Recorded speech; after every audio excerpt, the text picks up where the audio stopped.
किसी ने कोई ज़मीन खरीदी है और उसमें भूमि दोष वास्तु दोष यदि हो गया है, मान लीजिए वो बागमुख ज़मीन हो गई।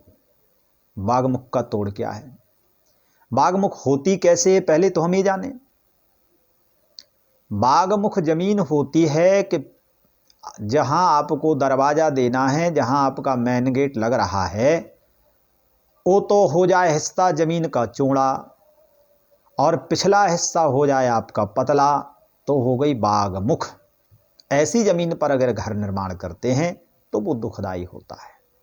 दुखदाई का मतलब होता है इसे बाघ हमेशा सिंग दहाड़ता रहता है, उसी प्रकार से उसमें लड़ाई झगड़ा ज़्यादा होता है, कलह होती है, उसमें दिक्कत होती है, परेशानी होती है, पैसा नहीं रुकता है। बागमुख ज़मीन में यदि घर बना लीजिएगा तो आपके पास पैसा नहीं रुकेगा। बागमुख ज़मीन में यदि आप घर बना लीजिए तो आपका धंधा खत्म हो जाएगा। पानी जो आप है, जो धंधा पानी करते हैं, बिजनेस करते हैं, वो चौपट हो जाएगा। यदि बागमुख ज़मीन में आप घर बना लेते हैं तो आपके आवागमन पैसे का बंद हो जाएगा। यदि बागमुख ज़मीन में घर आप बना लेते हैं तो पत्नी से हमेशा झगड़ा होता रहेगा। यदि बागमुख ज़मीन में यदि घर बना लेते हैं तो भाई बंधुओं से हमेशा झगड़ा रहेगा। यदि बागमुख ज़मीन में यदि आप घर बना लेते हैं तो आपको पिता से नहीं बनेगी।